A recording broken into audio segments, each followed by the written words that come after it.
In this video, I'll walk you through how to set up person accounts in Salesforce Lightning in a simple, beginner-friendly way. Person accounts are designed for businesses that work directly with individual consumers instead of companies, combining account and contact details into a single record. Before creating one, keep in mind that person accounts must be enabled by a Salesforce administrator, as this is an org-level feature that can't be easily reversed once activated. From the Accounts tab, click New and select the person account record type if prompted.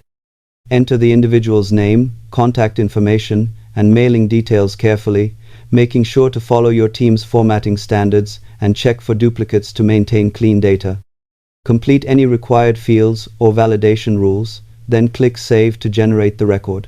Once created, you can use it across sales and service processes just like other accounts. Subscribe for more clear and practical Salesforce tutorials.